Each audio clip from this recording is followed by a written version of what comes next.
Well met, everyone. I am Rich the Lich, and today I am doing quite an exhaustive spotlight and talk through of the Explorer's Guide to Wildemount. This is the newly released, as of today, I believe, official Dungeons and Dragons book put out by Wizards of the Coast in conjunction, of course, with Matthew Mercer and the guys over at Critical Role, the entity that is Critical Role.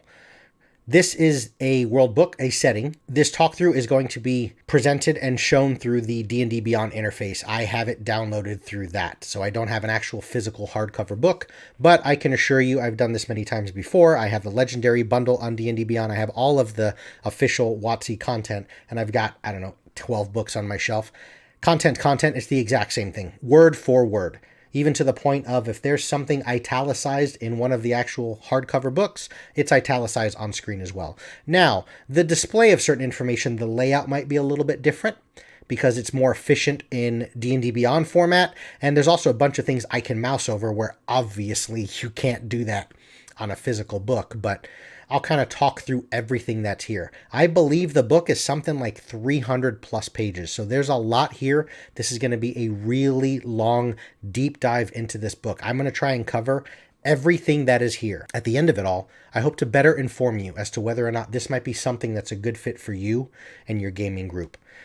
Being that I'm also covering the D&D Beyond version, I put in some sort of, discount code. I think I got this for like $25. Obviously, if you buy your book on Amazon versus your gaming store, you might get different prices, but you can kind of decide for yourself based on the content I go over and what you're getting, whether or not it's worth, the asking price for you.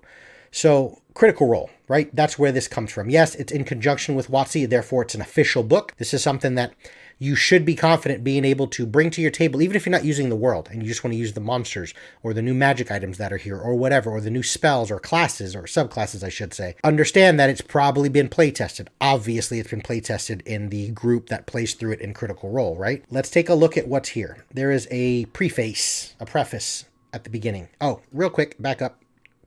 That's the cover art. Obviously, on the book, you're going to see Explorer's Guide to Wildemount, D&D, that little red flourish and all that stuff. One thing that definitely strikes true for this video specifically here is right here. All these years later, through a magical series of circumstances, a group of gaming friends and I began streaming our home game of D&D on the internet under the name Critical Role, expecting little to no interest after spending nearly a decade in web media, being told anything longer than 5 minutes has little value to the ADHD generation. That rings so true for this video because this is not going to be a 5-minute video. It is also not going to be my typical 22-minute spotlight video. There's just too much to cover here, and I actually want to cover all of it. I will put timestamps in the description for more efficient navigation, and if you want to kind of go back to something or specifically skip ahead and learn about a certain thing, okay? So, in the preface here, it basically is just a long section by Matthew Mercer himself, the Dungeon Master of Critical Role, the creator of the world and whatnot, where he's just kind of giving some respect and acknowledging how privileged he is and the honor of how big this has become, this whole Critical Role thing. And the very fact that we're now talking about an official book, that's just him, saying thank you and talking about his roots, how he began in D&D and so on. So that's what you get in the preface. First section, we're just going to go in order here. Welcome to Wildemount. You always have a little bit here where there's kind of like in-game stuff, like if someone was reading this to you from their perspective of the world. And this is what we have, a new D&D setting. Wildemount is a new setting for your D&D campaign, originally created by Matthew Mercer as the setting for the second campaign of the hit series Critical Role. Though it's just one continent in the larger world of Exandria, Wildemount is teeming with varied cultures, locales, peoples, and monsters. It is home to both avatars of evil and paragons of good, but it is defined by the common people who exist in between these two ideals. This book is for D&D players and dungeon masters of all experience levels. It's for newcomers and for hardcore fans of Critical Role alike. If you've watched every episode of Critical Role to date, this book will still contain surprises for you, as there are corners of Wildemount that even the Mighty Nine weren't able to explore in their adventures. So I like that. I like that it's trying to come across as something that is a benefit to all. When I say that I'm covering all of this, and this is going to be twice the length in video as some of my other spotlights, it isn't because I believe this is more important or better. It just is obviously at 300 plus pages. There's a lot more content than a 42-page PDF. And in order to cover everything, it's just going to take that much time. I really want to encapsulate everything that's here for you so you can make the best decision. I'm going to try and be as objective as possible. I am a fan of Critical Role, and I'm a huge fan of everything that Matthew Mercer and the players have done. This is something that it took me some time to learn. I think just as you mature as a person, creatively, I've become confident in what I offer, whether it's YouTube, whether it's my own writings, my own journey through my own world, what I offer to my players at the table, whatever. And in that confidence, in that knowing that I know what I offer and it may be different than what someone else offers, I'm able to appreciate, respect, be proud of, and celebrate the success of others. So for Matt, for Critical Role, you deserve it, guys. Have at it. I mean, run with that, ride that wave, take it as far as you can. You deserve all the praise, all the success. So this is not coming across as, a biased, it's not even a review, but a biased spotlight. I'm just going to talk through what's here. If you feel like it's a fit for you, great. If you don't, you don't. If there's certain things that I'm sort of at odds with or that I wouldn't do myself for my game and it's not going to fit for my stories, I'll mention it. Okay, but this is not intended to be any sort of, this is really good, go and spend your money on it, or this absolutely sucks and I'm hating on Critical Role, whatever. I'm a fan. I pre-ordered it. I contribute to their success, and I celebrate and I congratulate them. They deserve it. Go with it. I like that it gives you this sort of very quick snippet on, there's that box again, just like there was up here, and it kind of talks it through like from the eyes of the raven. So you'll notice here, the raven sees souls that shine bright with courage, kindness, and determination. The Dwendalian Empire, the raven soars over a massive city. The Clovis Concord, westward flies the herald of the Raven Queen. It's kind of like looking at it from that bird's eye view. And that's what you get in the first section here. In Nations of Wildemount, it kind of gives you just a quick couple of paragraphs, an overview of what the major nations are within the continent of Wildemount. Real quick, if I backed up, I believe the world is Exandria, and I know Critical Role, and I've watched both, not all of them, but I've watched both campaigns, but I don't study this stuff. So I'm sure there's going to be fans out there that might correct me on something I've said wrong or said something, pronounced something incorrectly. I don't care. Exandria is the world. And then there was the continent of Tal'Dorei, which is where the first campaign of Critical Role, that one was on Tal'Dorei. The current campaign that is it's concurrent right now with the release of this book. I mean, it's something that Matt and the players are currently playing in. Takes place on the continent of Wildemount. So there's all these different regions. It does a quick snippet of kind of just highlighting what the Dwendalian Empire, the Clovis Concord, and the tribes of Shady Creek run, the Kryn Dynasty, and that's about it. It gives you just a little overview really quick so that you might, as a DM, be able to kind of pick through and say, you know what? I kind of like that area. Let me focus further on that. Obviously, within the book in different sections, you're going to get a lot more detail on these places, okay? So then it gives you an overview of what's here. So if you start asking that real world question of, okay, I open the book, what's in here? What am I getting? Chapter 1 introduces the big ideas you'll need to know before creating a campaign. It's basically the history and its gods. Chapter 2 are the major people, the factions, the groups, giving you the details about that. Chapter 3 is the Gazetteer, which is a real narrow, or not narrow, but it's a detailed focus on the specific cities and the points of interest in the various regions. Chapter 4 is for players. That's where you're going to get all your player options, the new subclasses, background ideas. What kind of character can I make to play within this campaign world? That's Chapter 4. Chapters 5 through 7 are for DMs. You're going to get starting adventures. You're going to get sort of monster stuff and the bestiary, magic items, things like that, okay? You have an awesome map. As I said, the layout may be a little different here from what you see on screen. Whereas I may click on a picture that may zoom out and see a higher res image.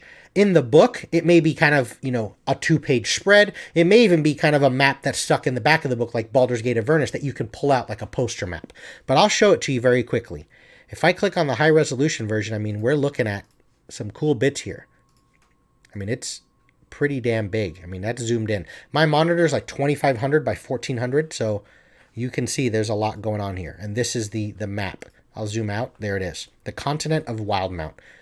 So as I said, you'll kind of get some overview on like these main areas that are in this kind of big black bold font, capitalized.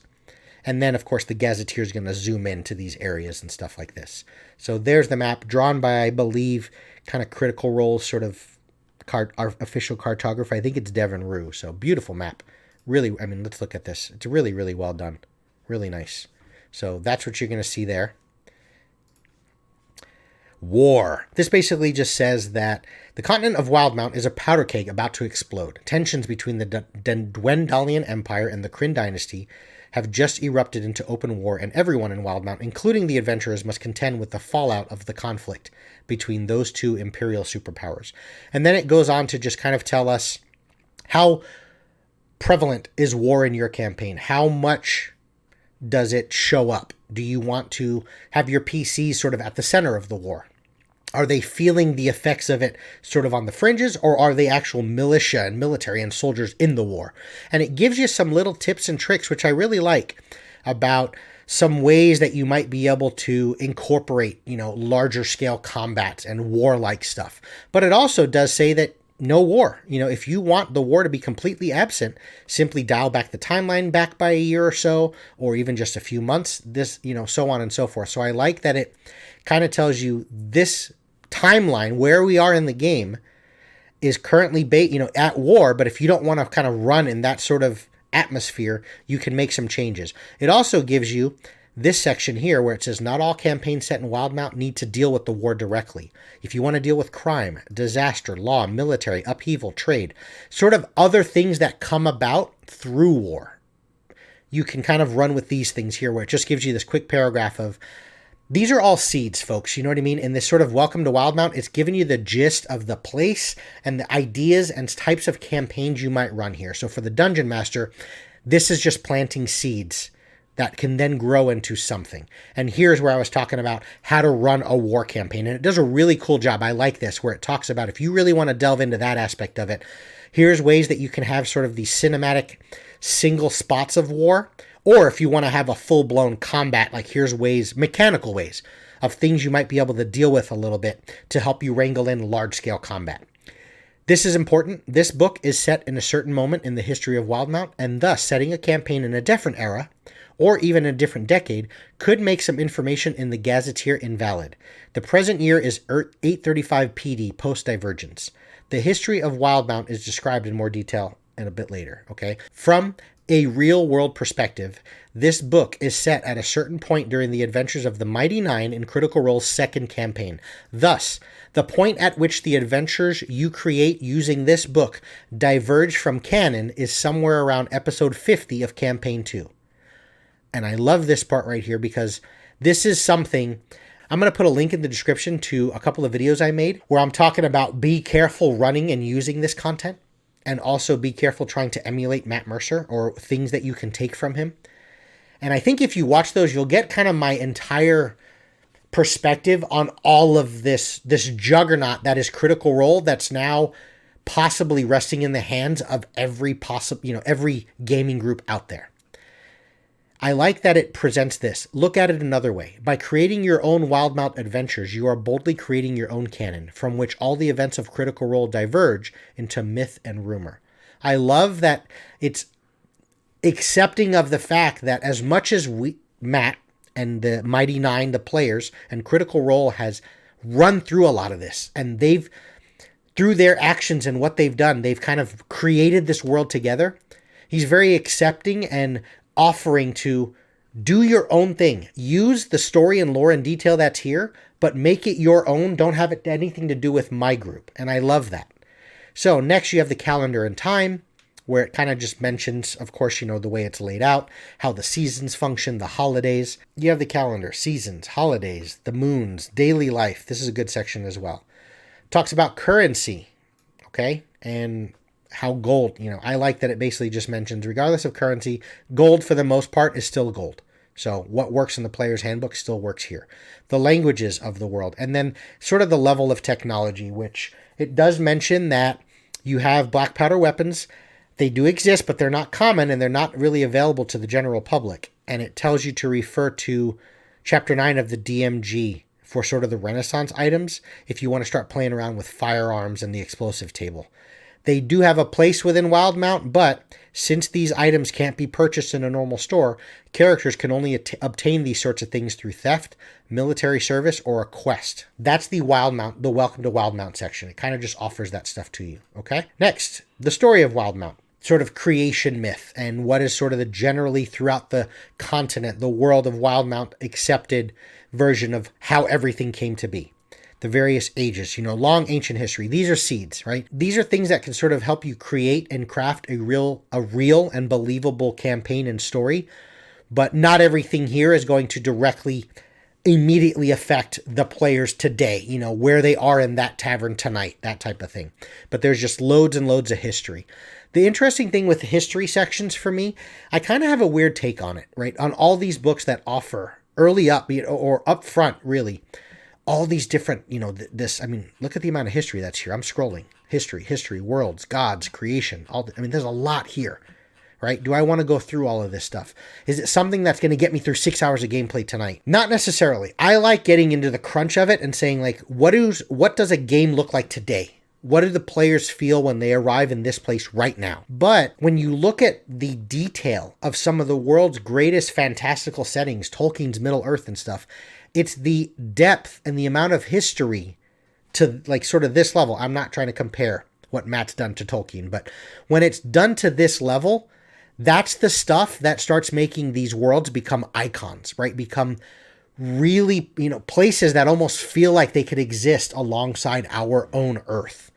So I think the history is necessary, but this is the section for the DM to kind of browse through, depending on how much you like this stuff, and decide whether you want to get into the crunchy bits that are determining, when your players ask, I want to play Wildemount, but what's it going to be like? This may not be the stuff that you want to ramble off, but this is important because this is what gives the world its depth. That whole section, the story of Wildemount, it's basically the history. You have the gods, the deities, and the betrayer gods. Cool iconography, like what the symbols are. And then the other thing I really like is it gives you the sort of when a god has a certain domain from a book that's outside of sort of the main ones, it'll show you, like you can have the grave domain, which is presented in Xanathar's Guide, or Arcana, which is presented in Sword Coast, or Order Domain. If you're following Arathis, you might want to look into the Order Domain from Guildmaster's Guide to Ravnica. So I like that he's pointing you to other books. That's the Story of Wildemount section. Next, you get into factions and societies. Everything here is fully detailed, and it kind of talks about, obviously the Dwendalian Empire, and then everything kind of follows suit where it has this sort of layout where there's a bunch, a large section on the overview of what the Dwendalian Empire is about. Here's some details about it. These are the type of things that inform the DM and the players of, are there things that appeal to you, that kind of raise your eyebrows and make you smile, that make you think, what, I want to run in that area, because that just sounds really cool. Of course, you get some, marks and the Empire's crest, and then everything kind of has, here's the goals of the Dwendalian Empire. Here are its relationships, sort of who hates them, who are they maybe fighting with, and these are, again, seeds, fuel for creation, for story, for adventure hooks. If you're from and existing and campaigning through this region, these are the type of ideas and people that may provide some conflict for you. And then you have figures of interest, which is really neat. This is where you're delving right into the NPCs, the people that are a part of the Dwendalian Empire, and it just shows you what they are, male human, what their alignment is, and then just kind of a quick paragraph on the general, what they are, what they're about, what their role is within that specific region. They can, of course, provide adventure hooks, things of that nature. These are the sort of who's who within those regions. And it does that for the Dwendalian. It does that for the Kryn dynasty, and so on and so forth. It just keeps going. Also, when you have places that are larger in scale, or there's more moving parts, you're going to see stuff like this, the laws of the Dwendalian Empire, which is really cool. Now, this is the type of stuff where, you're getting an overview, kind of, not in a historical sense, but more of this is how things are now. But when you see charts like this, these are the things that affect the players when they cause a ruckus that night in that tavern in this region. These are the things that can apply immediately. So I like that. Here you have the Kryn dynasty. There's their crest. Goals, relationships. Once again, what are the laws when you're within that region? Figures of interest within the Kryn dynasty. Here's all the NPCs. Male dark elf, neutral evil, so on and so forth. A quick blurb on who they are, what they're about, an overview of them. And it just keeps going in this manner. The Subrace assembly, the crest, goals, relationships, figures of interest, keeps going from there, okay? So you're looking at factions, kind of societies, things of that nature. That's the entirety of this thing. And if I keep scrolling, take a look at this. Laws, crests, some artwork, people. You get it. There's a lot here. There's a lot of info here, but it's all, you notice you're not looking at a lot of, investigate, roll this, D20. It's information. It's stuff to read and chew on to provide some seeds for you. Okay? Really good. The artwork throughout as well, it's interspersed throughout. It's outstanding. Some of the artwork is among the best that I have ever seen in any video game or, role-playing media. So there's chapter 2, all of the factions and societies. It goes over all of them. Next, you have the Gazetteer. Here, you're delving into the regions themselves. I like that it kind of introduces it this way. It shows you kind of this overview very quickly about sort of the different places, and then it tells you that there's going to be adventure hooks presented here where they'll be talking about them. They won't give the level number here. It'll just say, here's an epic level adventure, here's a mid-level adventure. You can always refer to this little chart here, and then you have just the links. Obviously, for you in the book, you're going to be kind of browsing through these pages, but for me, I can simply click the Menagerie Coast. There it is. It gives you an overview and a few paragraphs. It gives you a really cool map, large as well. I mean, if I zoom out, there it is. I mean, it's pretty big. Gives you the whole thing of that region based off of that one major world map. And then alphabetized, it tells you about the places. Here's the overview of it. And then right away, here's some adventures. Adventurers might seek out the secrets of the barren shores through archaeological curiosity or find themselves stranded during an unfortunate sea voyage. I like stuff like this because it gives you the quick snippet in sort of one sentence so that I don't have to go too much further if that doesn't entice me. If I want to have something about archaeological curiosity, or if they're stranded, maybe I then want to look further and use this low-level adventure, which, if you remember, was applicable for maybe levels 1 through 6, okay? And here it just gives you enough to actually start churning out some adventure material. These are kind of adventure hooks. The characters discover a wrecked smuggler ship, its ruined structure washed on shore. Inside, they find the long-dead bodies of the smugglers who once manned it, as well as the mysterious animated cargo that slew the previous sailors. Because I'm using the D&D Beyond interface, of course, I can mouse over and know that I've got these various monsters and creatures that are a part of this adventure. So it's cool that it does that for most, if not all, of the regions. Here you have that section. So within the Menagerie Coast, you have all of these places. When you get into like cities and whatnot, it will break down population and the breakout of various races, government, defense, commerce. What are some of the important temples or organizations that exist within that city? Oftentimes, you're going to get some other details on like what is crime like? What's the major overview of crime in that place? What's the major geography? And then, once again, here's some adventures that might take place within Broken Bank. Showing you it's called For the Myriad, it's for low level. And this is sort of more of an adventure hook that you can use and get kind of spinning off of within this region. When you get some really, really large areas, it will offer you a map of the city as well. Let me see if I find one here. And you can see it just keeps going, right? I'll kind of come back to that one in a moment. Right there. So this is a massive city, Port de Mali, which 82,000 people, massive city, right? Government, defense, commerce, organizations, overview of some things of how that city functions. And then you have sort of interesting points given these headings: guided through the darker waters to the highest bidder, a steamy shift, port of sky and sea. These are interesting bits about this port city. And then when you have something really significant here, you have these little excerpts, or these boxes, if you will, where here it's talking about the skyships that are known from this port city.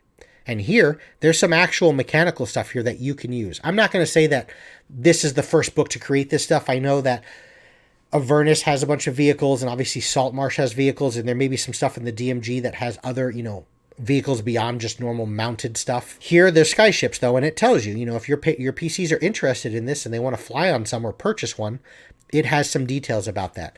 The one I was talking about up above, Herbs of the Othamor, however you say it. So this region, it's showing you in these type of things that there's a lot of detail that's been put into this stuff. These are significant herbs that are from this region. Therefore, we're going to give it to you with details on how much does it cost per dose? What does it do right here? Your exhaustion level is reduced by 2 instead of 1 at the end of a long, so on and so forth. So, kind of like drugs in a way, right? It has these sorts of information within the Gazetteer. And remember, all we're looking at with all these adventures and all these details is the Menagerie Coast. I'm going to keep scrolling down. That's the sort of detail that you're getting with each region. I click on Marrow Valley. It's the same thing. There's the overview or the map of it, the overview of the place. Alphabetize, here's the areas. If it's a city, once again, population, government, defense, how the city functions. Some ideas on what crime is like in that place, geography. Here's some adventures, a high level one and any level one that you might be able to, adventure hooks that you might be able to use for your PCs. Keeps going. I can keep scrolling down forever for that region. And it does that for all of those regions. That is what the Gazetteer provides. Next, this is the good bits for the PCs, right? The important stuff. So, very quickly, the nations of Wildemount, we start with races, are populated by people of many different races. All the races present in the player's handbook, as well as many of the other races of the D&D game, have a home in Wildemount. However, some of those races have cultures that differ from those of their kin elsewhere in the multiverse. This chapter provides cultural information about the common races of Wildemount, plus several sub-races not found in the PHB. So, in addition to the races of the player's handbook, Wildemount is home to many other races, including Aarakocra. You can play as Aasimar, Furbolgs, Genasi, Goblins, and I think you will also see Goblin kin, so like Bugbears, Hobgoblins, Goliaths, Kenku, and Tortles. And then what it does here is it shows the dominant races, which are Dwarves, Elves, Halflings, and Humans. They're up first. And then what it does is it always gives you sort of the perspective of the main regions of the Dwendalian Empire, the Menagerie Coast, and Xhorhas. How do the folk of the Dwendalian Empire see, and what's their perception of dwarves? What is the perception of dwarves from those on the Menagerie Coast? And how do the folk in Xhorhas see dwarves? The same goes for elves. How does the Dwendalian Empire perceive elves? The Menagerie Coast take on elves, and Xhorhas' take on elves. It does that, and that's really cool. It gives you just flavor of how that sort of standard PHB race might fit within the world. Then you have sub-races. Here's where you're getting some new stuff. At the DM's discretion, players have access to the Pallid Elf and the Sea Elf sub-races, in addition to those that already exist in the PHB. And here, of course, you have your normal traits and whatnot. So looking at the Pallid Elf, kind of sizes and height and weight. Here's the picture of it, so we can tell it's very typical of an elf, a little more slender and more dexterous looking. Pallid elves are a mystical and insightful people with skin as pale as the surface of Exandria's largest moon. They emerged from the Pallid Grove this century and wander the world with childlike curiosity. If you choose to play a Pallid elf, again, at DM's discretion, you'll increase your wisdom by 1. You have a trait called Incisive Sense, which gives you advantage on investigation and insight. And then you have Blessing of the Moonweaver. You know the light cantrip. At 3rd level, you can cast Sleep once with this trait. At 5th level, you can cast Invisibility. There you have the Sea Elf. That's another new one. Your con goes up by 1. You have proficiency with the spear, trident, light, crossbow, and a net. You have a trait called Child of the Sea. You have a swimming speed of 30 feet, and you can breathe both air and water. And then you have another trait called Friend of the Sea. Using gestures and sounds, you can communicate simple ideas with any beast that has an innate swimming speed. That's really cool as well. And you can speak, read, and write Aquan. Let's take a look at halflings. Here's the perception of halflings based on those main regions. How the Dwendalians see the halflings, how the people on the Menagerie Coast see them, and in Xhorhas. Sub-races. At the DM's discretion, we have a new one as well. In addition to the ones in the player's handbook, what is it, Lightfoot and Stout or something like that, you also have the Lotusden halfling. Long tied to the natural heart of the Lotusden Greenwood, these halflings have adapted to live synergistically with the chaotic laws of the wilds. If you choose to play this sort of sub-race, your wisdom goes up by 1. You have a trait called Child of the Wood, which allows you to know the Druidcraft cantrip. At 3rd level, you can cast Entangle. At 5th, you can cast Spike Growth. Also, you have a trait called Timber Walk. Ability checks made to track you have disadvantage, and you can move across difficult terrain made of non-magical plants and undergrowth without expending extra movement. Very cool, and the artwork here is really, really neat. I like it. Humans. Kind of your typical. And then when you get into the ones that don't really have any sub-races anyway, Aarakocra, I like that it gives you that perspective, though, of this is how Aarakocra are seen in sort of the main parts of Wildemount. Here's some names. Here's the normal traits, right? I think everything you're looking at here is taken from wherever whatever book they're in. I don't know if it's Volos or something, but this is not specifically new to Wildemount. Aasimar, same thing, okay? But I do like here that there's this new sort of chart called Guides.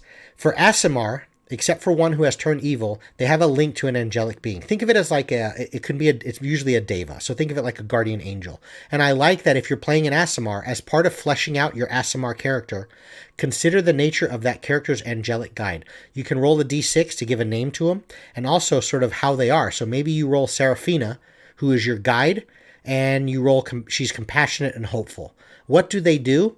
As such, this sort of guide that's with you is not a direct command. It's not a direct command or a simple spoken word. Instead, you'll sort of receive visions, prophecies, and feelings from that guide.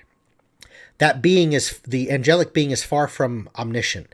Its guidance is based on its understanding of the tenets of law and good, and it might have insight into combating especially powerful evils that it knows about. So it's just going to kind of offer you advice and, again, visions and prophecies and whatnot. So I like that little touch, specific to Wildemount, where if you choose to play an Aasimar in Wildemount, you can now roll on these charts and give you kind of that guardian angel feel as well, which is really cool.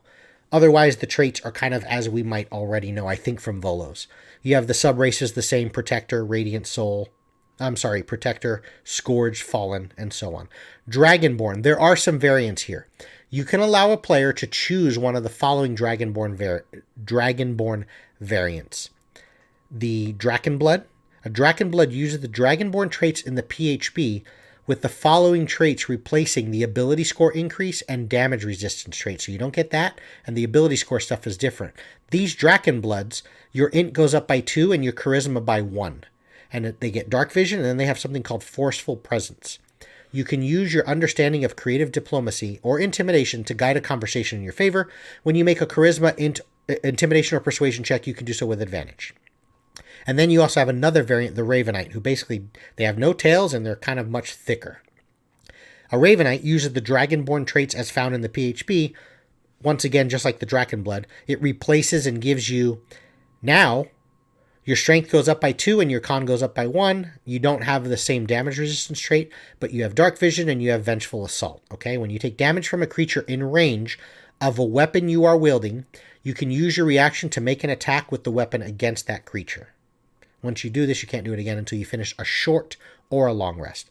And then it gives you the perspective of how Dragonborn are perceived in kind of the main regions. Furbolgs are Furbolgs. This one's an iconic one because I think Mollymock, one of the Mighty Nine is a Furbolg, so they have their place there as well. The names, I think this is all exactly as written in like Volo's Guide and whatnot. Ganassi, and here you go. You got all this information, and it's just presented here. Yeah, like Fire Ganassi, right? I think this is an Elemental Evil Player's Companion, so this is not a Wildemount thing, but if you look, int by 1, dark vision, fire resistance, reach to the blaze. The Wild Mount Ganassi, int by 1, dark vision, fire resistance, reach to the blaze. So it's the same thing. It's just offering it here if you don't have those other books. So I kind of like that little touch of giving you the details and the traits on a class or on a race or a subrace without having to go to another book. So that's kind of neat. But again, that's not specific to Wildemount, okay? We have gnomes, goblinkin, this long section here, which sounds really cool. I have to read that at some time, and the Curse of Strife. So this is lore and flavor and detail as to sort of how these races fit. That's what I like. Even though, it's not a ton of new sub-races and all this other stuff, I like that when they offer, and a lot of other worlds do this as well. Here's the normal standard races from other books that are already there, Player's Handbook, Volo's Guide, but here's how they fit within our world. Here's how they fit within the lore and story that's here. So that's really cool that it does that. So there you go. We have Goliath. It looks the same. Half-elves, Kenku. Give you some ideas on how to roleplay a Kenku and maybe their perception in the world of Wildemount. Orcs and half-orcs. Tabaxi. Tieflings. And Turtles. Here's another new one. This is cool. On the eastern coast of Xhorhas, known to the Kryn as Blightshore, is a land scarred by evil magic. Among the creations of that foul place are the Hollow Ones, beings whose souls have left for the afterlife, yet whose bodies still retain a fragment of their former selves. The magic that sustains Hollow Ones is a mystery. Basically, what happens is the Dungeon Master has the option to allow a character created in a Wildemount campaign to be a Hollow One. Alternatively, a character who perishes in the course of a campaign might return as a Hollow One, created by the mysterious forces that scar the land. As a Hollow One, the void left behind by your departed soul is filled with the strange magic of Blightshore. Becoming a Hollow One is a supernatural gift that bestows upon you the following traits. If I was to look at what supernatural gifts are, basically it's a special reward granted by a being or a force of great magical power. They can be blessings, they can be charms, given basically by the DM when something major happens. Obviously, in that particular case, when you die, I'm giving you the gift of allowing you to play as a Hollow One. What are their traits? This is new, right? And the artwork is amazing. It's beautiful. I mean, this sells. I just noticed that sword was through his body. I looked at the art before. This is awesome. Ageless. You don't age, and effects that would cause you to age don't work on you. Cling to life. When you would make a death saving throw and roll a 16 or higher, you regain 1 hit point. I believe that used to only be if you rolled a 20. It's a big difference. Revenants. You retain your creature type, yet you register as undead to spells and other effects that detect the presence of the undead creature type. And you also have something called Unsettling Presence. As an action, you can unsettle a creature you can see within 15 feet of you. The target has disadvantage on the next saving throw it makes within the next minute. Constructs, basically things immune to the frightened condition, are immune to this feature. Once you use this feature, you can't use it again until you finish a long rest. So there is an entirely new, not subrace, but an entirely new race you can play as a Hollow One. Or, I really like this part right here. A character who perishes in the course of a campaign might return as a Hollow One. Really neat. Really, really cool. So that's what you have. What is it? Let's just kind of go over it again because this is important of what's new. You can be Hollow One.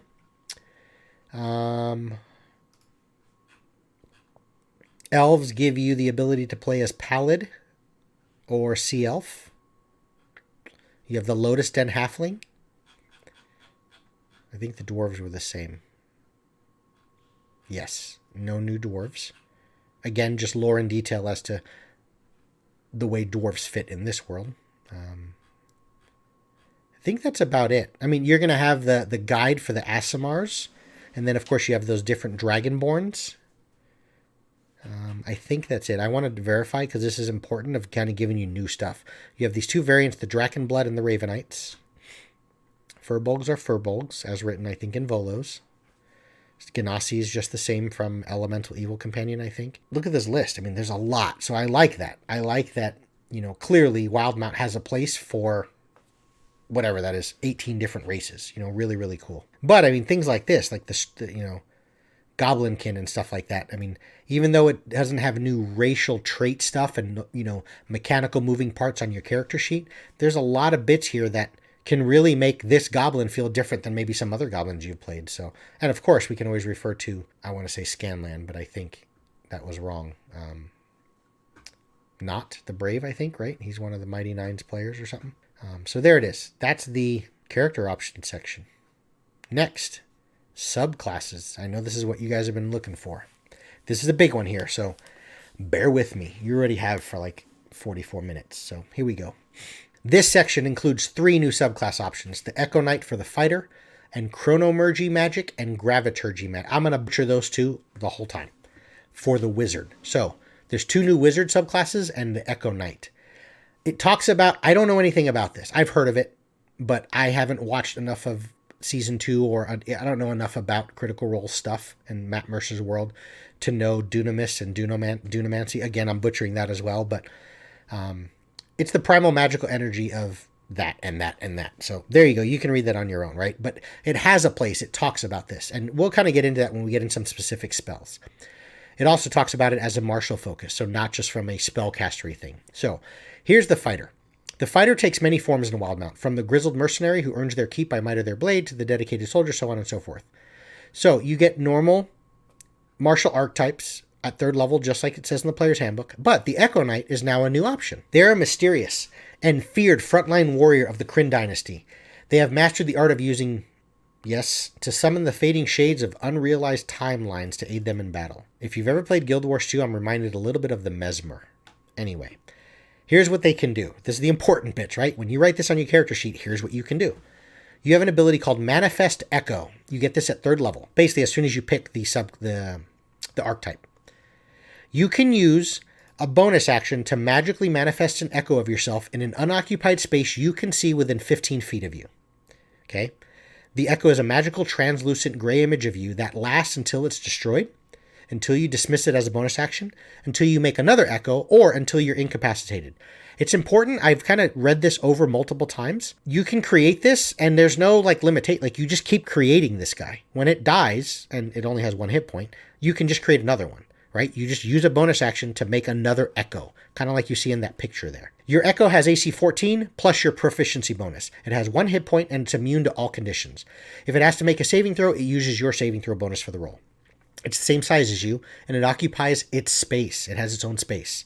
On your turn, you can mentally command the echo to move up to 30 feet in any direction. It doesn't require an action to do that. If your echo is ever more than 30 feet from you at the end of your turn, it's destroyed. But again, as a bonus action on your next turn, you can make a new one. You can use the echo in the following ways. As a bonus action, you can teleport, magically swapping places with your echo at a cost of 15 feet of your movement, regardless of the distance between the two. Remember, he can't go more than 30 feet from you, otherwise he's destroyed. But he's 30 feet out. You use a bonus action to teleport. You still have half of your movement left.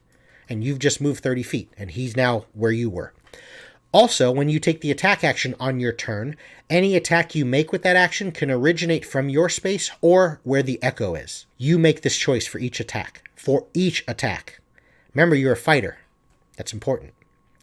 When it creeps, meaning that if you have 4 attacks or something like that, I want this one to originate from where the echo is. I want this one to originate from where I am, so on and so forth. When a creature that you can see within 5 feet of your echo moves at least 5 feet away from it, you can use your reaction to make an opportunity attack against that creature as if you were in the echo space. Pretty damn cool. And that's the one that you just keep doing with bonus actions. Now, at 3rd level as well, as soon as you get the archetype, you have something called Unleash Incarnation. You can heighten your echo's fury. This isn't vodka, folks. Maybe I wish it was. Whenever you take the attack action, you can make 1 additional melee attack from the echo's position. You can use this feature a number of times equal to your con mod, minimum of 1, and you basically get it back at the end of a long rest. You have an ability called Echo Avatar. You can temporarily transfer your consciousness to your echo. As an action, you can see through your echo's eyes and hear through its ears. During this time, you're deafened and blinded. Who is it? Bran, I think? Game of Thrones, when he's looking through the eyes of the raven. You can sustain this effect for up to 10 minutes. You can end it at any time. While your echo is being used in this way, it can be up to 1,000 feet. It's kind of like crazy Find Familiar stuff. Really neat, though. Shadow Martyr. You can make your echo throw itself in front of an attack directed at another creature that you can see. An ally, obviously. Before the attack roll is made, you can use your reaction to teleport the echo to an unoccupied space within 5 feet of that person, creature, whatever, that was targeted. The attack roll that triggered the reaction is made instead against your echo. Basically, it has 1 hit point. It's going to kill it. But you took that hit. That's kind of neat. I like that one. Once you use this, you can't use it again until you finish a short or a long. It's a higher level ability, though. Level 15, you've learned to absorb the fleeting magic of your echo.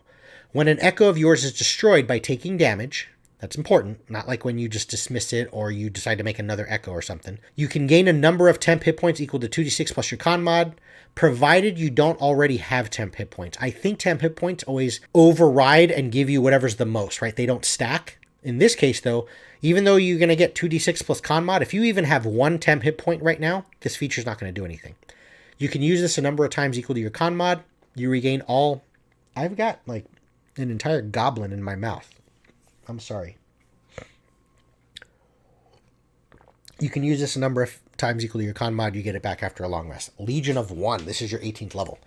You can use a bonus action to create 2 echoes with your Manifest Echo feature, and these can coexist. If you try to create a third, the first 2 go away. Anything you do from one can be done from the other instead.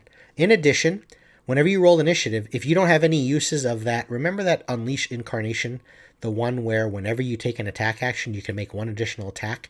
You only had this limited amount, right? Equal to your con mod, and you don't get it back till after a long rest. The minute you reach level 18, as soon as you roll initiative, and you have none of those charges left, you get one use of that. So you're going to be able to do that one more time. That's the Echo Knight. It's kind of cool. I like the flavor of it because nothing like a Battle Master, nothing like a champion. Very different than the Eldritch Knight, right? Like you're creating that thing. That's really neat. Let's look at the, you know what I'm going to do? I'm going to keep going. I may have to redo another video here in a minute. We're hitting like an hour. I told you it was going to be long, folks. If you've timestamped through all this crap, I'm going to be pissed. Wizards. You have both Chronurgy. I told you I was going to mispronounce these, and I probably will. That's an awesome, awesome piece of artwork. I love it. Focusing on the manipulation of time. Those who follow the Chronurgy tradition learn to alter the pace of reality to their liking. Here's what you get. As soon as you pick it at second level, this is what you are now, right? Remember, you're not an evocation specialist, necromancy. It's kind of adding 2 new ones. Chronal Shift. As a reaction, after you or a creature you can see within 30 feet makes an attack roll, ability check, or saving throw, you can force the creature to reroll. You can make this decision after you see whether the roll fails or succeeds. That's really good. You can use it twice, and then you regain it all after a long rest. Temporal Awareness. You can add your int modifier to your initiative rolls. That's neat. Momentary Stasis, 6th level. As an action, you can magically force a large or smaller creature you can see within 60 feet of you to make a con saving throw against your spell save DC. If they fail, they're encased in a field of magical energy until the end of your next turn, or until that creature takes damage. Basically, they are incapacitated and have a speed of 0. You can use this a number of times equal to your int modifier, minimum of 1, and you get it back at the end of a long rest. Arcane Abeyance. When you cast a spell using a spell slot of 4th or lower, this one's kind of cool. It's a little more involved. You cast a spell using a spell slot of 4th or lower, you can put the power of that spell and condense it into a mote. The spell is frozen in time at the moment of casting and held within a gray bead for an hour. The bead's a tiny object with an AC of 15 and 1 hit point, and it's immune to both poison and psychic. When the duration ends, or if the bead's destroyed, it vanishes in a flash of light and the spell is lost. So obviously you have to cast the spell. Okay, so if it's using a slot, that spell's already gone anyway. A creature holding the bead can use its action to release the spell within, whereupon the bead disappears. Once you create a bead with this feature, you can't do so again until you finish. Short or long, you get it back relatively quickly. And your last one is called Convergent Future. You can peer through possible futures and magically pull one of them into events around you, ensuring a particular outcome.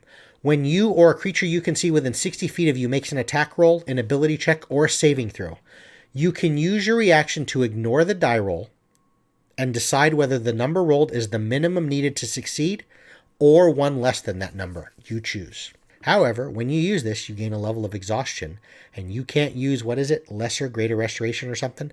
Only by finishing a long rest can you remove that level of exhaustion gained in this way. Let's take a look at Graviturgy magic. This is the other new subclass, whatever choice you want to call it, for wizards. Understanding and mastering the forces that draw bodies of matter together or drive them apart, the students of the Graviturgy arcane tradition learn to further bend and manipulate the violent energy of gravity to their benefit and the terrible detriment of their enemies. The first one you get as soon as you pick the class feature or whatever is called Adjust Density. As an action, you can magically alter the weight of one object or creature you can see within 30 feet. The object or creature must be large or smaller. The target's weight is halved or doubled for up to 1 minute or until your concentration ends. While the weight of a creature is halved, the creature's speed increases by 10. It can jump twice as far, but it has disadvantage. It becomes weaker, has disadvantage on strength checks and saves. While the weight of a creature is doubled, the creature's speed is reduced by 10 feet, so they get slower, but they get stronger, as it now has advantage on strength checks and saving throws. When you reach 10th level, you can now target something larger, choosing something up to huge or smaller. Gravity Well, your 6th level feature. You've learned how to manipulate gravity around a living being. Whenever you cast a spell on a creature, you can move the target 5 feet to an unoccupied space of your choice if the target is willing to move, if the spell hits it with an attack, or if it fails a saving throw. Let me kind of detail that out a little bit. It sounds a little wonky. So you can cast on a creature, right? So you're a wizard, obviously, and you've got some sort of a buff. I don't know if haste or something's on their list. You cast that on an ally. In addition to just casting that spell and having the benefits of whatever that spell does, this Gravity Well feature also, since they're willing, if they want to, they can move 5 feet to an unoccupied space. If you're targeting an unwilling creature with a spell, the spell goes off as normal, and with the Gravity Well feature, as long as you rolled like to hit on Chill Touch and you hit them, you can move them 5 feet, or if they failed like against a fireball or something like that, you can move them 5 feet. Okay, so that's kind of cool. Violent Attraction, your 10th level feature. When another creature that you can see within 60 feet of you hits with a weapon attack, you can use your reaction to increase the attack's velocity, causing the attack's target to take an extra 1d10 damage of the weapon's type. Alternatively, if a creature within 60 feet of you takes damage from a fall, you can use your reaction to increase the fall's damage by 2d10. You can use this feature a number of times equal to your int modifier. You regain it all at the end of a long rest. Event Horizon is your 14th level. As an action, you can magically emit a powerful field of gravitational energy that tugs at other creatures for up to 1 minute or until your concentration ends. For the duration, whenever a creature hostile to you starts its turn within 30 feet of you, it must make a strength saving throw against your spell save DC. On a failed save, it takes 2d10 force damage, its speed is reduced to 0 until the start of its next turn. If it's successful on the save, it takes half as much damage and basically difficult terrain. Once you use this feature, you can't do so again until you finish a long rest or until you expend a spell slot of 3rd level or higher on it. Dunamancy Spells. So here's new spells. This section presents, so I like this here. This section presents a sampling of spells developed through the manipulation of, yes, as I said, I don't know all the details of what that is. These spells are available to the wizard subclasses previously mentioned in this chapter, as well as other spell casting classes with the Dungeon Master's consent. Okay, so obviously there's Dunamancy. These esoteric powers developed and harnessed through the use of Dunamis, or Dunamize, whatever it's called, are still very much a rare and carefully guarded feature of the Kryn dynasty in Wildemount. Blah, blah, blah. So, Dunamancy spells are readily available to the wizard subclasses in this chapter. Basically, they are on the spell list of these two new guys. The,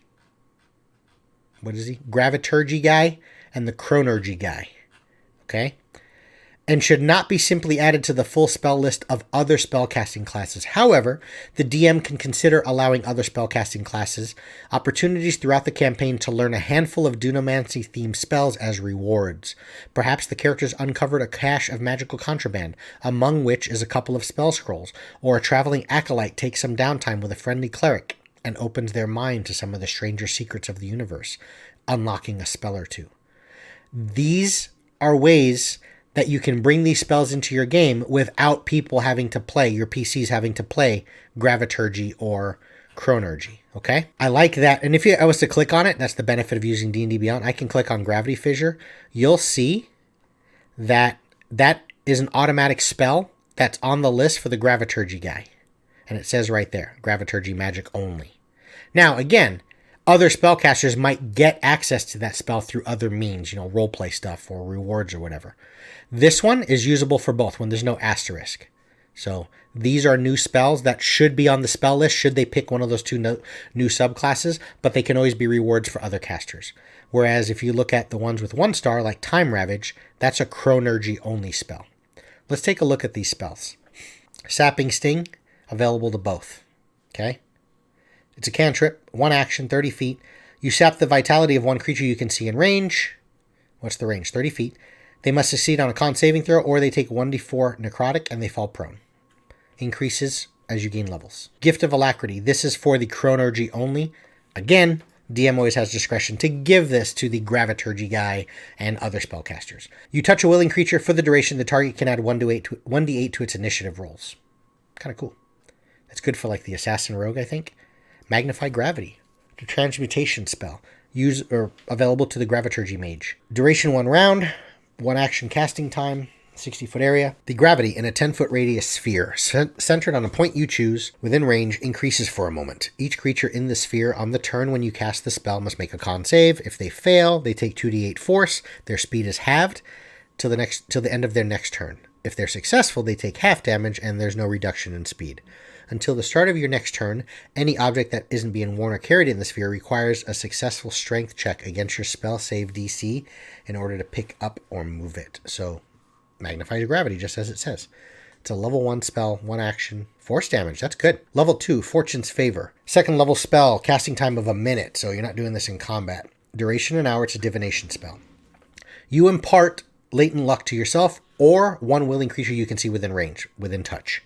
When the chosen creature makes an attack roll, ability check, or a saving throw before this spell ends, it's an hour.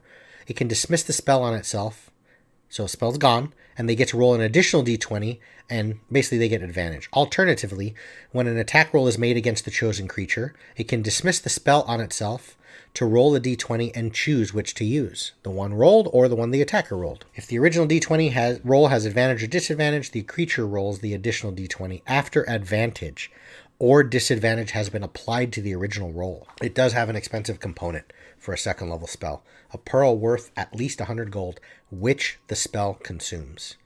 Let me back up. I want to see if any of these have anything obscene like that, because that's a big thing. Versus, like, what is the chromatic orb? It's expensive to get that early on unless the DM gives it to you, but once you have it, it doesn't say anything that it's expended. You just need to have it. That's a second level spell that's eating up 100 gold per cast. But, I mean, you're manipulating die rolls, so. Yeah, those other ones didn't have anything. Immovable object is a transmutation spell. Second level, duration 1 hour, it costs an action to cast it, and it's touch. You touch an object that weighs no more than 10 pounds, and you cause it to become magically fixed in place. You and the creatures you designate when you cast the spell can move the object normally. You can also set a password that, when spoken within 5 feet of it, suppresses this spell for a minute. If the object is fixed in the air, it can hold up to 4,000 pounds of weight. More weight causes the object to fall. Otherwise, a creature can use an action to make a strength check against your DC in order for them to try and move it. At higher level, using a slot 4th or 5th, so it doesn't say anything about 3rd. It's a second level spell, but you got to go up to 4th or 5th. The DC to move the object increases by 5, and it can carry up to 8,000 pounds of weight. Sorry, I didn't clarify here. That's for Graviturgy, as is Magnify Gravity. Gift of Alacrity is for the Chronurgy guy, and Fortune's Favor is available for both. Wrist Pocket, I like this one. It's a second level spell, can be cast as a ritual. One action, self. You flick your wrist, so the only component is somatic. You can do this when you're tied up and gagged. Not tied up, but when you're gagged. Gagged. Is that a Wisconsin thing? You flick your wrist, causing one object in your hand to vanish. Whatever. The object, which only you can be holding and can weigh no more than 5 pounds, is transported to an extra dimensional space where it remains. Basically, until the spell ends, which is a concentration spell for an hour, you can use your action to summon the object to your hand, or an action to return it to make it invisible and go to that extra dimensional space again. An object that is gone, not currently in your hand, when the spell ends, basically falls to the ground at your feet after the hour. That's neat, though. Usable by both. Pulse Wave, it's an evocation spell. 3rd level, 1 action. Create intense pressure, unleashing it in a 30-foot cone, and you decide whether the pressure pulls or pushes creatures and objects. Each creature in the cone makes a con save. They take 66 force on a failed, or half as much on successful, and every creature that fails the save is either pulled or pushed. Pulled 15 feet toward, pulled or pushed 15 feet. Just depending on the choice you made for the spell. In addition, unsecured objects that are completely within the cone are also pushed or pulled 15 feet. At higher level, 4th or higher, damage increases by 1d6, and you can also increase the push and pull distance by 5 feet for each slot above 3rd. That is an evocation spell, casting time of 1 action, and the cone kind of goes off of yourself. 3rd level, instantaneous duration. Pulse Wave. Available to both. Gravity Sinkhole. It's an evocation spell available to the Graviturgy guy, as it makes sense. 4th level spell, instantaneous, casting time 1 action, range of 120, all the components. You need a black marble. It doesn't say it consumes it, you just need it. A 20-foot radius sphere of crushing force forms at a point you can see within range and tugs at the creatures there. Each creature in the sphere must make a con saving throw. On a failed save, the creature takes 5d10 force and is pulled in a straight line toward the center of the sphere, ending in an unoccupied space as close to the center as possible. On a successful save, the creature takes half as much damage and they're not pulled. Kind of neat. I remember something in Mass Effect that I think did that. Temporal Shunt. Transmutation. You target the triggering creature, so it's a reaction. Ooh, those are kind of neat spells. I like things like that. Like shield and such. You target the targeting creature. You target the triggering creature, which must succeed on a wisdom saving throw or vanish. being thrown to another point in time and causing the attack to miss or the spell to be wasted. At the start of its next turn, the target reappears where it was or in the closest occupied space. The target doesn't remember you casting the spell or being affected by it. Pretty damn cool. Has a whiz save, but then he just goes away. He's trying to do some craziness and just disappears. That's what the sound he makes too. When you cast a spell using a 6 level or higher, you can target one additional creature for each slot above 5. All possible targets, though, must be within 30 feet. That's neat. I like that one a lot. Here we get into some big boys. Graviturgy only. Gravity Fissure. It's a 6 level spell, casting time of 1 action. You manifest a ravine of gravital energy in a line originating from you that's 100 feet long, 5 feet wide. Kind of like a lightning bolt, I think. Each creature in that line must make a con save. They take 88 force, or half as much on a successful. Each creature within 10 feet of the line, but not in it, must succeed on a con saving throw, or take 88 force damage and be pulled toward the line until the creature is in its area. Wow, so it hits everybody within the line, and it pulls those that are outside of it towards that line. So it's hitting more than that 5-foot line range, because everybody within 10 feet is getting smacked. This is available to both. Tether Essence. I like anything that's necromancy. Concentration. For an hour. 2 creatures you can see within range, within 60 feet, must make a con save with disadvantage if they are within 30 feet of each other. Either creature can willingly fail the save. If either save succeeds, the spell has no effect. If both saves fail, the creatures are magically linked for the duration, regardless of the distance between them. Okay, so there's more distance, but if they're within 30 feet, they have disadvantage on these saves. But I think the range is only still 60 feet. Maximum that they can be apart, right? When damage is dealt to one of them, the same is dealt to the other. If hit points are restored to one, the same number of hit points are restored to the other. If either of the tethered creatures is reduced to 0, the spell ends on both. If the spell ends on one creature, it ends on both. Ooh, a spool of platinum. Ooh, I thought it was 2,500. A spool of platinum cord, which it consumes. So 250 gold is going to be eaten up every time you use it. But at 7th level, you should have that kind of money. It's kind of neat. Dark Star. It's a Graviturgy spell. Evocation. This spell creates a sphere centered on a point you choose within range. The sphere can have a radius of up to 40 feet. The area within this sphere is filled with magical darkness and crushing gravitational force.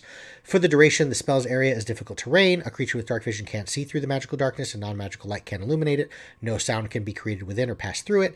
Any creature or object entirely inside it is immune to thunder damage, and creatures are deafened while entirely inside it. Casting a spell that includes a verbal component is impossible there. Any creature that enters the spell's area for the first time on a turn, or starts its turn there, must make a con saving throw. The creature takes 8d10 force. On a failed save, half as much on successful. A creature reduced to 0 hit points by this damage is disintegrated. Okay. Reality Break. Conjuration. 8th level. Duration 1 minute. You shatter the barriers between realities and timelines. Thrusting. This is available for the Chronurgy guy. Thrusting a creature into turmoil and madness. The target must succeed on a whiz saving throw, or it can't take reactions until the spell ends. The affected creature must also roll a d10 at the start of each of its turns. Going through this chart. At the end of each of its turns, the affected target can repeat the wisdom saving throw, ending the spell when he succeeds. The target takes 60-12 psychic and is stunned until the end of the turn. They get a vision of the far realm. The target must make a dexterity saving throw, taking 8d12 force. A wormhole. The target's teleported up to 30 feet to an unoccupied space of your choice. They also take 10d12 force, and they're knocked prone. Okay. And the target takes 10d12 cold, and they're blinded. So, yeah, Reality Break is just causing issues. Remember, at the start of each of its turns, it's getting one of those damn things until they break it. Ugh. But it's 8th level. Ravenous Void. Here we go. Level 9. 1 action. Big range. 1 minute duration. Concentration. Evocation.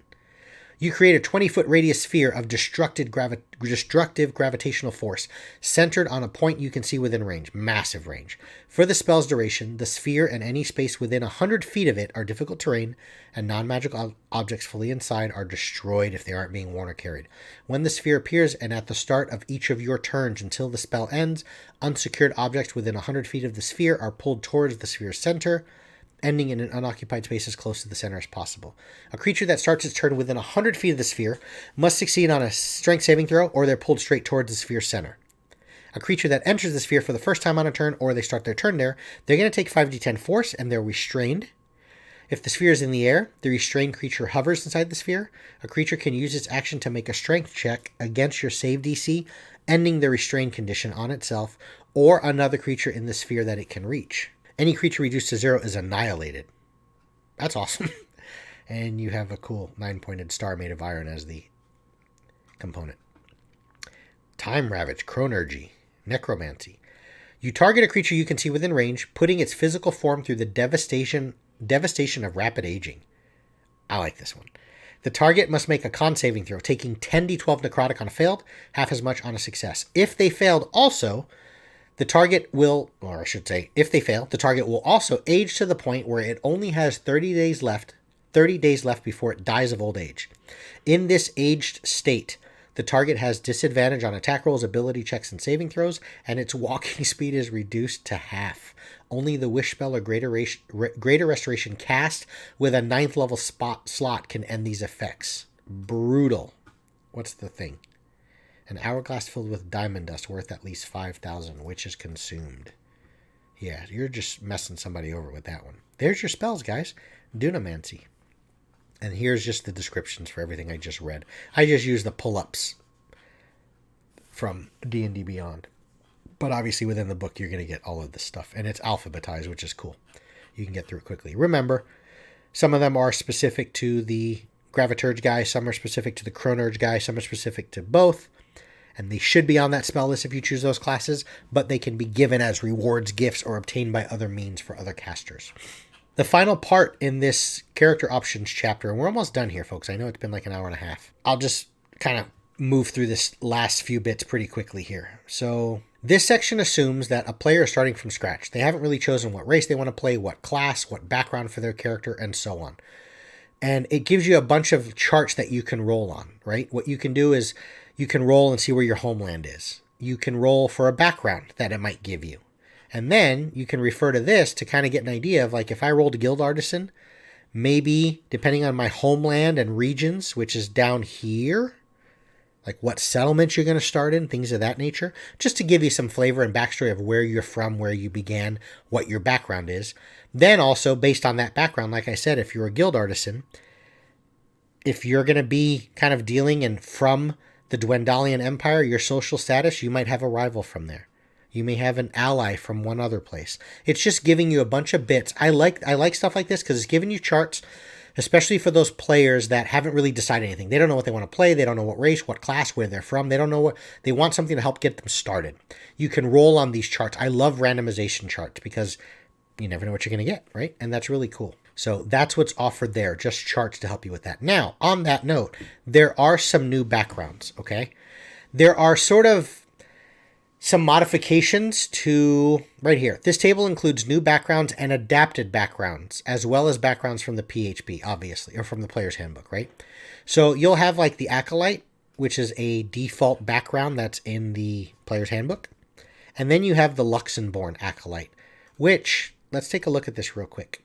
Insight, religion, 2 languages of your choice, a holy symbol. The Luxembourg, kind of similar stuff, but obviously you're going to have a lot more, difference in lore. I'll let you kind of digest that stuff yourself. Just know that you've got some different, what do they call it? Adapted backgrounds. So you have the Luxembourg, which is an adaptation on the Acolyte. You have the Myriad Operative, which is an adaptation on the Criminal. Basically, as it says here, most criminals in Wildemount are petty thieves and cut purses. You, however, are a criminal of a higher caliber, so you're a really high-level special criminal when you're a Myriad Operative, and it gives you that type of stuff. Let's just see real quick. Deception and Stealth, a gaming set, and then a crowbar, a set of dark common clothes, including a hood, whereas the normal criminal, kind of the same stuff, but just a little more flavor and detail. So there you have it. Now, so you have the Luxembourg, which is an adaptation of the Acolyte. You have the Myriad Operative. You have the Cobalt Scholar Sage versus just the regular Sage. You have the Revelry Pirate versus the regular Sailor. Again, I'm going to check Athletics Perception, Navigator's Tools, a belaying pin. Kind of the same, traits and equipment and things you start with. But when you need to, you can secure free passage. Yeah, it's kind of the same stuff, but you're just kind of getting adaptations on it. And then you have, instead of the regular spy, you have the Ogden Trust.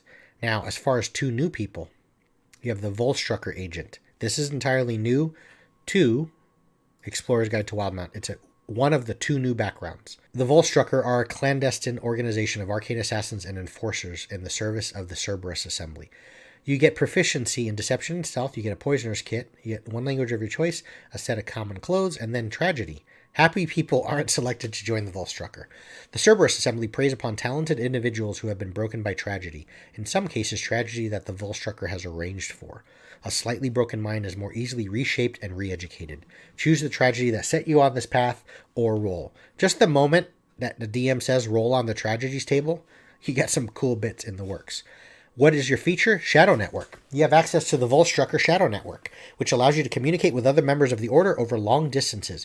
If you write a letter in a special arcane ink, address it to a member of the Volstrucker, and cast it into a fire, the letter will burn to cinders and materialize whole again on the person of the agent you addressed it to. Pretty damn cool. The ink used to send a letter across the Shadow Network is the same as that used by the wizards to scribe spells in their spellbook, costing 10 gold per page. That's really neat flavor. I like that. That's new. Then you have the Grinner. The Golden Grin began in the far-off land of Tal'Dorei. What does this guy do? You're a Grinner. Your goals are to spread freedom and inspire hope. Skills.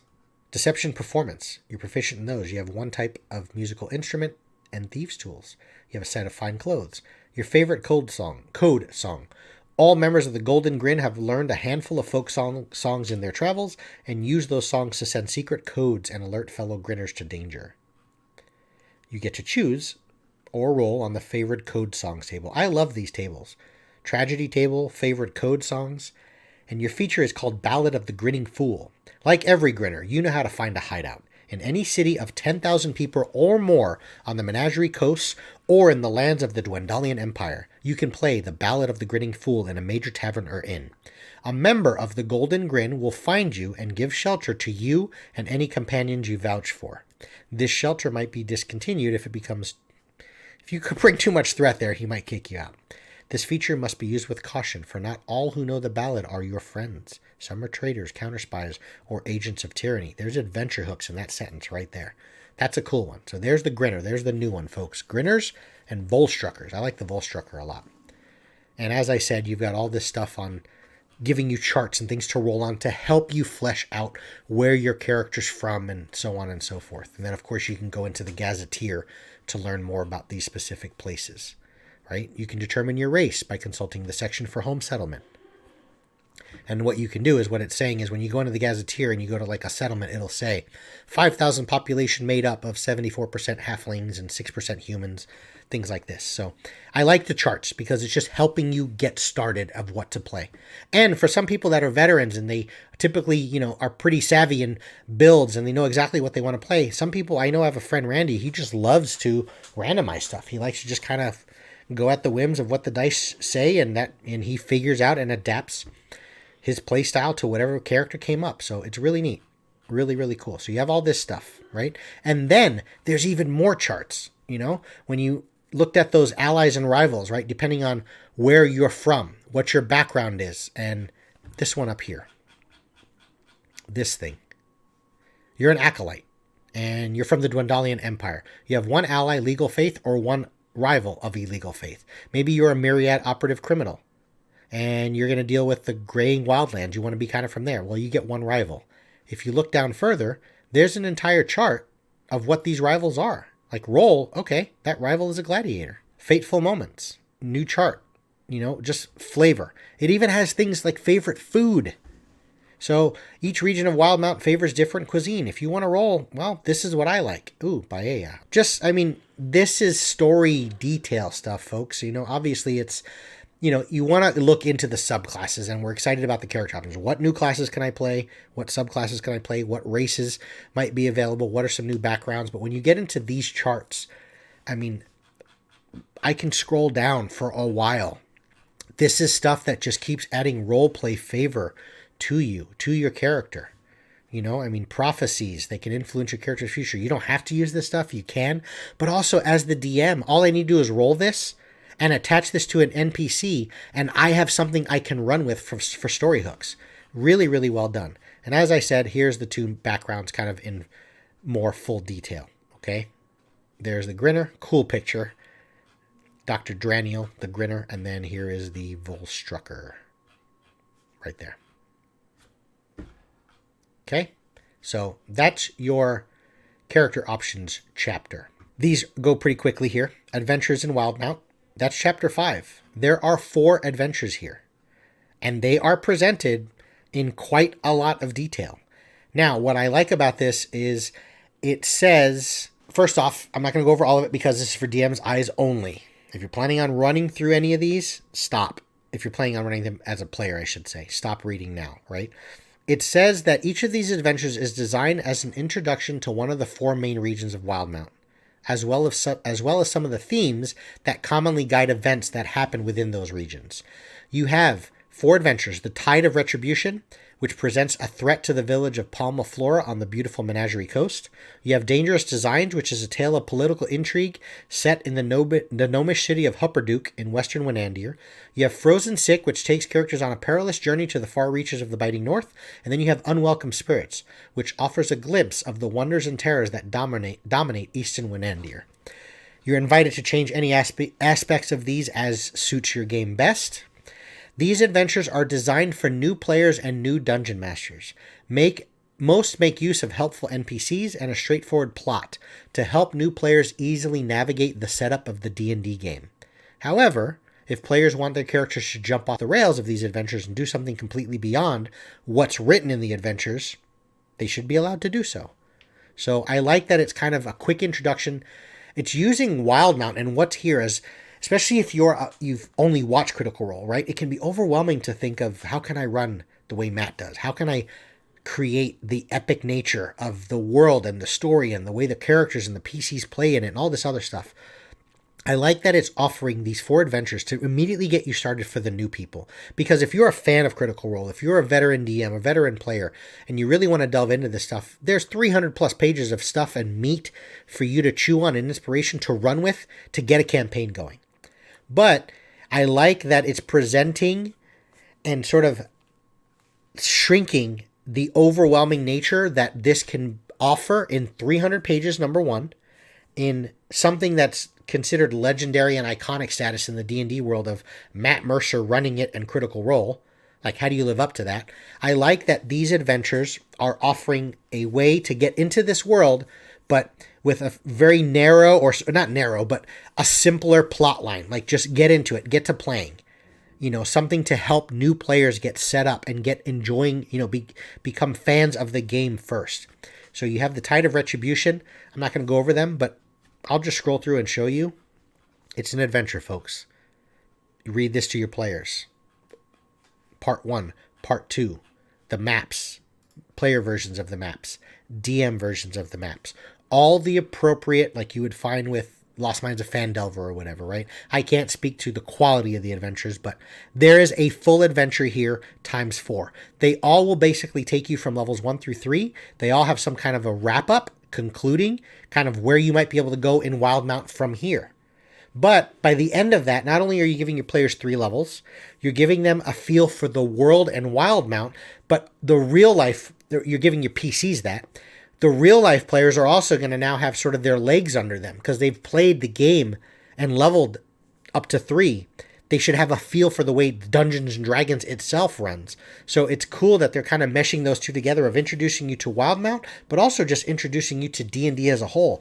In that regard, you can almost tell the influence of sort of that combination of Matt and Critical Role and what he offers, and how WotC and maybe their designers and writers kind of had their input at the same time, and they went back and forth. Because D&D is so, especially 5e, it's so welcoming and trying to continue to offer as much as possible for people that are new to the hobby.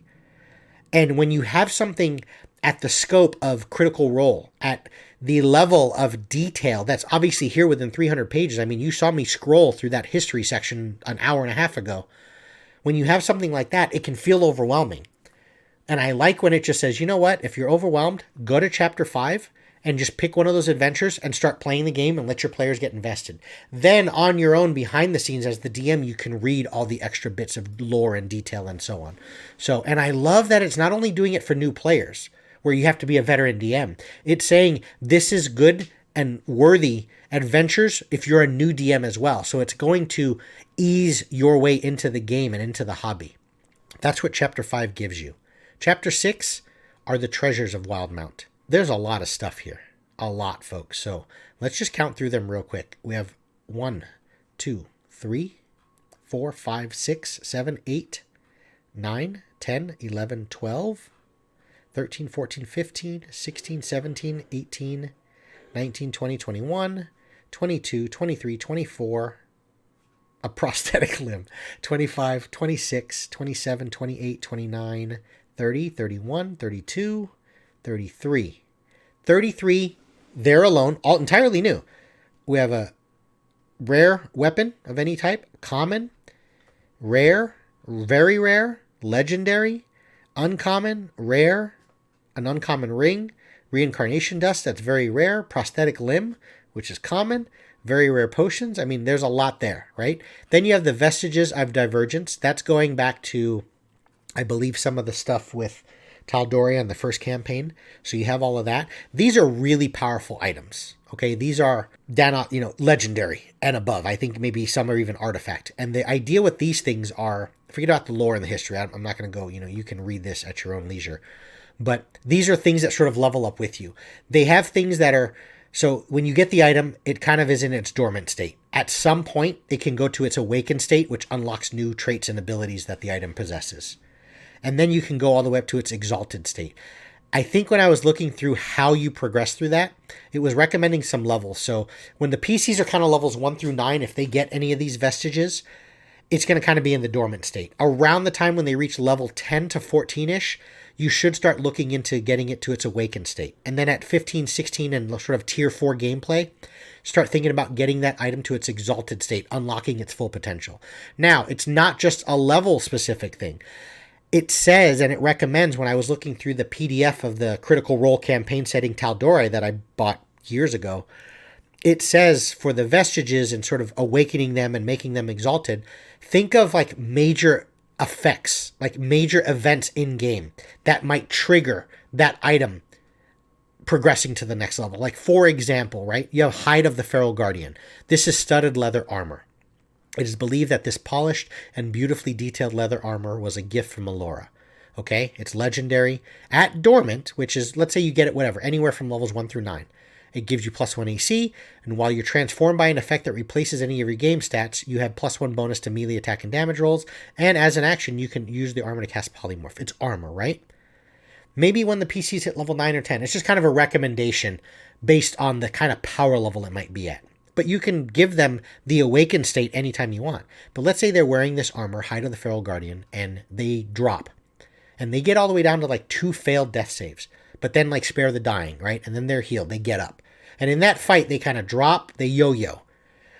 And they just take a beating, and it's like they're on death's door.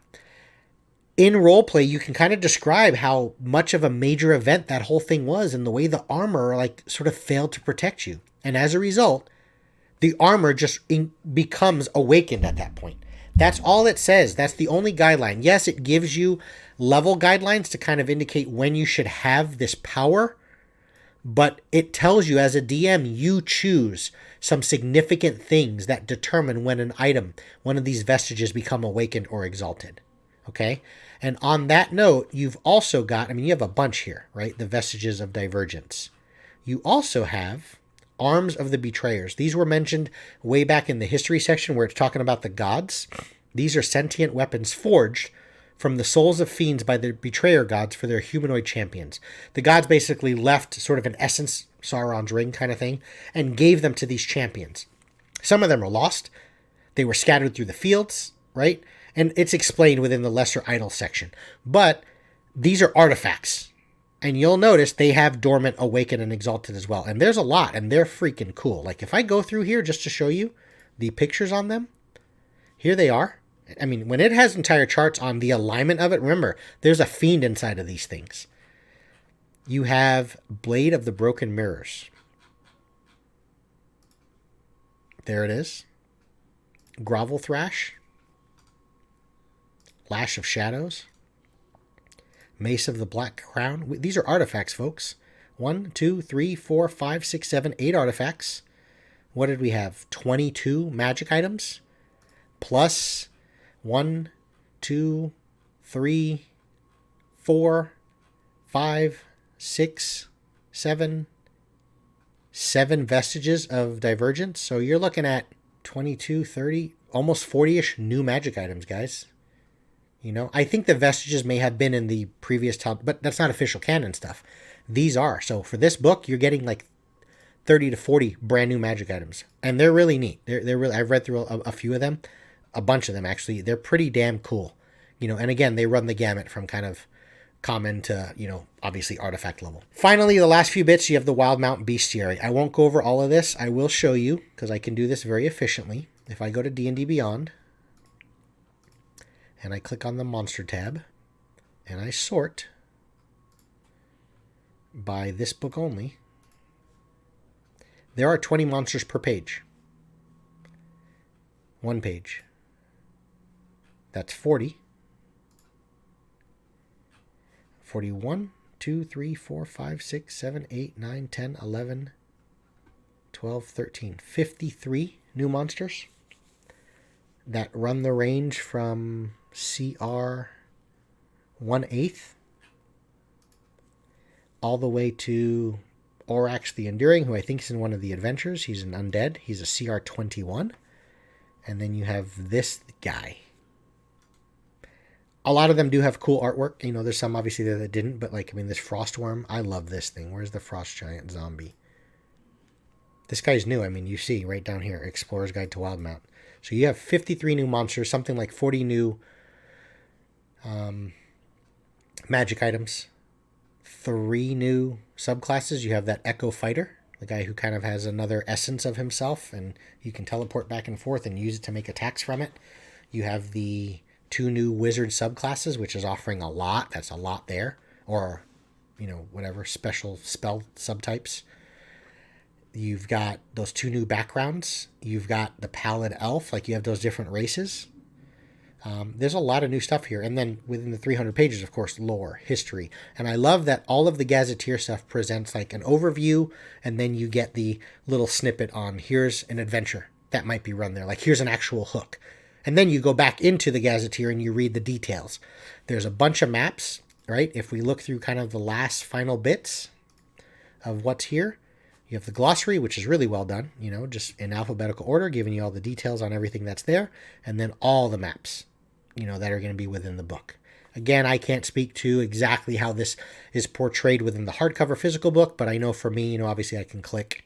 There's the Menagerie Coast. You know, a lot of these might come from, you know, there's a regional thing. Some of these may come from adventures, you know, within the adventure modules. I mean, and these are pretty good size. Like, I can click on it. You know, I mean, this is fully able, you know, my monitor, again, is 2500 by 1400. So that's what you are getting in Explorer's Guide to Wildemount. I thank every one of you, those that are watching, for digesting this with me for about almost 2 hours. It's the longest video I've ever made, but with the timestamps and whatnot, I hope that you can navigate through efficiently where you need to go. And most importantly, I just hope that you see what's here. I'm not going to make a judgment on whether this is a good fit or not, you know, for your group. Everyone has to decide that. And hopefully I've given you the information, details, and tools for you to decide whether this is. I feel like it is on par with, you know, I'm not going to say significantly better or anything worse. It's like the Ravnica. It's like Eberron. But I'll tell you what, folks, you know what? It's without even knowing as much about how Matt Mercer's run it, you know, and watching every episode where I'm invested into their characters. Because even if I was, I would still be hesitant to try and emulate what they've done. I'd kind of want to go as Matt even suggested, which I really appreciate and like, where I'd kind of create my own sort of storyline and use the events of the Mighty Nine and what's happened really in Critical Role as sort of like mythology and lore and like legend and things you've heard they've done. I wouldn't want to keep crossing paths with them or certainly use them as NPCs or anything like that. Is I really like that it's saying go your own way with this if you want to. You know, and in that regard, I mean, I feel like it fits and it's got me excited. I'm currently running my own PCs through Avernus. And after that, I'm planning on doing Eberron. But now this has me wanting to delve further and learn more about the world, learn more about the history, perhaps. And I don't know that that was intended, but for those that are fans of Critical Role and have watched Campaign 2, they've already bought this book, right? So I don't want to say I'm not helping you, but maybe there's something here that you can take with you to the table. This is, I think, more for those that might be on the fence or not sure if they want to spend their money on it. What are they going to get, right? If you're a fan, you already have this. But also on the other side, whether that was intended or not, by reading through the little bit that's here and wanting to delve further into it, I might now want to go and start watching some backlogs and some episodes of Critical Role, just so I can get really high-level DM and players' perspectives on these areas that are talked about. And when anything starts to conflict with what the world I'm planning to run is later on in the future, it's done its job in selling me, in making me excited. So there it is. That is the Explorer's Guide to Wildemount.